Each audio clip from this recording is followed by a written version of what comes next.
Marcos, vou aqui começar essa nossa rodada aqui de conversas, essa nossa segunda rodada, falando um pouco sobre a importância de um chefe de Estado comparecer a um evento como esse. São razões políticas, são razões diplomáticas? Como é que a gente pode definir a participação de um chefe de Estado na coroação do rei Charles III?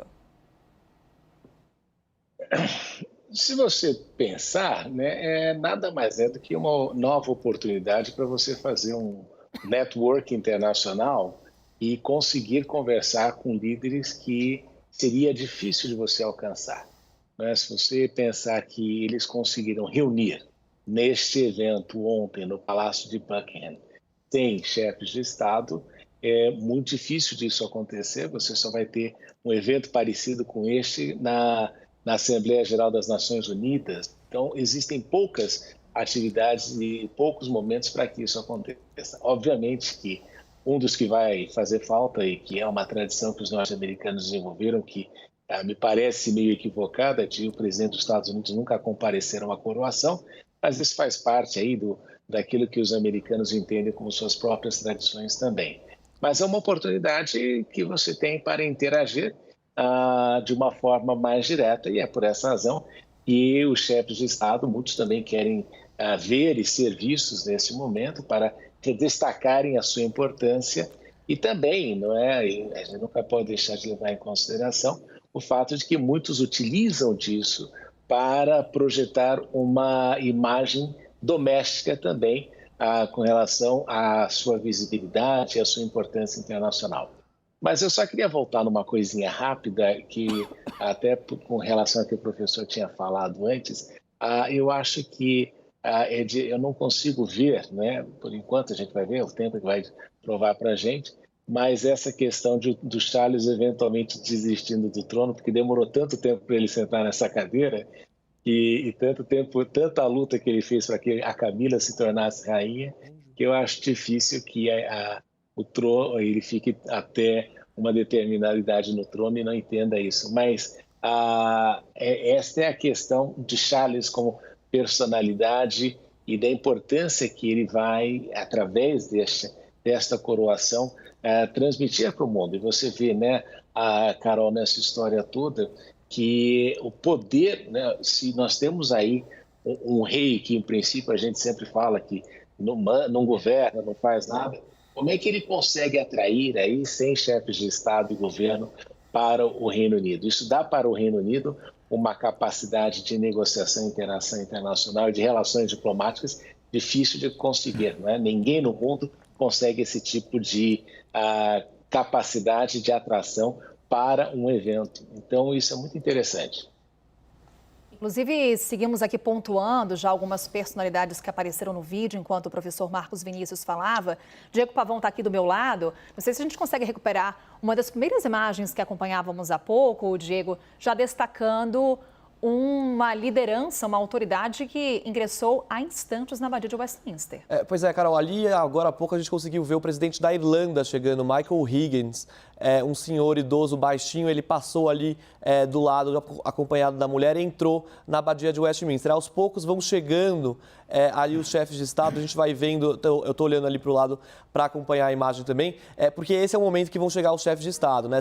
É uma janela ali de 1h15 mais ou menos que foi alocada para a chegada desses chefes de Estado e chefes de governo e também representantes diplomáticos de outros países. Então, tem essa janela de 5h30 até 6h45 em que vão chegar esses chefes de Estado e também, claro, o presidente Lula vai passar por aí. A gente viu aquela imagem daquele corredor ali de entrada da Abadia de Westminster, por onde esses chefes de Estado vão passar. É uma entrada diferente da que vai ser usada pelo rei Charles III quando ele entrar na Abadia ao lado da rainha consorte Camila, ali às 7 horas da manhã, é o horário marcado para essa entrada na Abadia e aí o começo da cerimônia.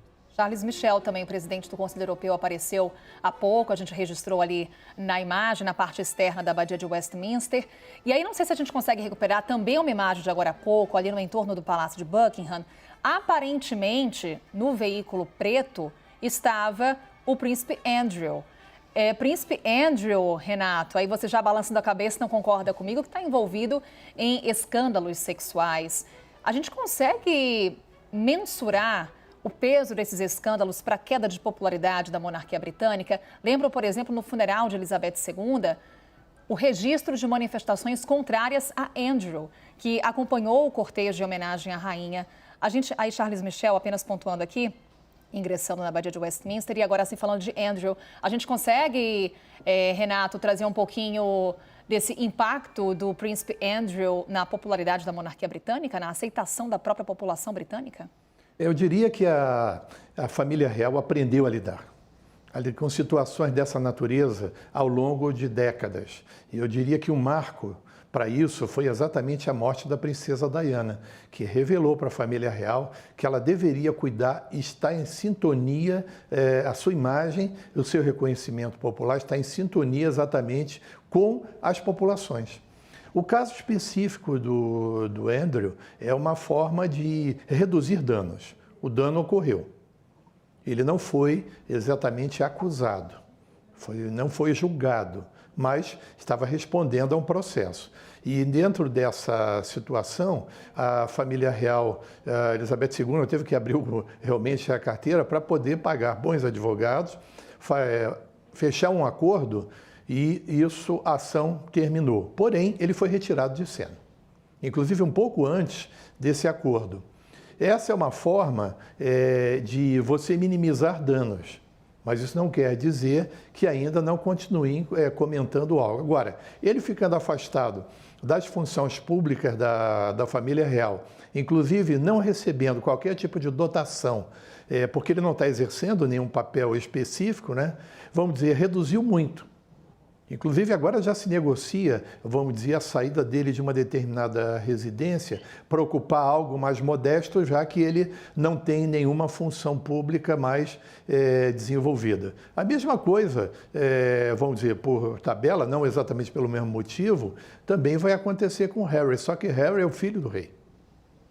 Agora, de qualquer maneira, dentro da própria abadia, vão se colocar as pessoas dentro de posições que elas não tenham tanto evidência. E aí você tem a rigidez do protocolo.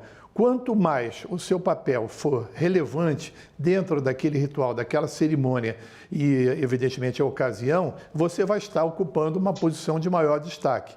E as pessoas de menos destaque ou que não tenham uma função específica naquele evento, ficarão um pouco mais distantes. Agora, de qualquer maneira, ainda estará nos holofotes da mídia, porém, de uma forma muito mais atenuada do que no momento em que, vamos dizer, os escândalos ou situações difíceis aconteceram. Renato, enquanto a gente conversa, mais uma vez a imagem para você, o Diego Pavão pode até me ajudar. Joe Biden, primeira-dama dos Estados Unidos. Joe Biden não compareceu à cerimônia de coroação, inclusive numa conversa por telefone, informou o rei Charles III que não estaria presente, porém, a primeira-dama é quem representa os Estados Unidos, Diego. É isso mesmo, a primeira-dama está liderando essa delegação americana lá no Reino Unido, inclusive ela entra, se eu não me engano, passou rápido ali, mas ao lado da neta, Natalie Biden, que aparece às vezes nesses momentos aí que o presidente se desloca nos Estados Unidos, sai do avião, entra no avião, muitas vezes os netos, os filhos do presidente Joe Biden aparecem e agora ali as duas entrando na abadia de Westminster. Eu queria conversar com o Renato Vieira. Obrigado, Renato, por participar aqui com a gente. Eu queria saber uma questão. Por exemplo, a gente vê o Reino Unido hoje com a maior inflação do G7, muita gente na população, ali as camadas mais pobres, sofrendo até para pagar contas de gás natural ali no inverno, né? A gente viu muito isso. O Reino Unido sofreu muito com a falta do gás por causa até da guerra na Ucrânia. O Reino Unido numa situação econômica ainda delicada, ainda que tenha melhorado um pouco nos últimos meses. Existe uma preocupação da monarquia em refletir uma certa austeridade, algo mais modesto nessa coroação, para que não destoe tanto da situação que os britânicos se encontram hoje? Bom, esses sinais já vêm sendo dados mesmo antes da coroação. Um dos grandes desafios de Charles III além de tornar a monarquia relevante, né, no século XXI, é também enxugar aquelas despesas que são consideradas excessivas. Ele é interessante, logo após o falecimento da mãe, ele já fez vamos dizer, uma redução substancial na folha de salários, né, de porque afinal de contas cabe ao rei administrar vários palácios, quer dizer, toda aquela estrutura que gira em torno da monarquia. Então, você ter realmente uma redução de despesas, fazer algo, vamos dizer, que é bonito, é pomposo, não tenha dúvida, porque não se pode esperar algo diferente da monarquia, porém com uma redução de custo. O próprio tempo da cerimônia sendo reduzido, você também reduz uma série de despesas. Então, vamos dizer que a organização como um todo, que teve a participação direta de Charles III, deu exatamente esse tom. Ou seja, o país vive uma austeridade, nós temos que também demonstrar maior controle sobre os gastos e, efetivamente, tornar uma monarquia mais ágil, mais presente, porém menos custosa.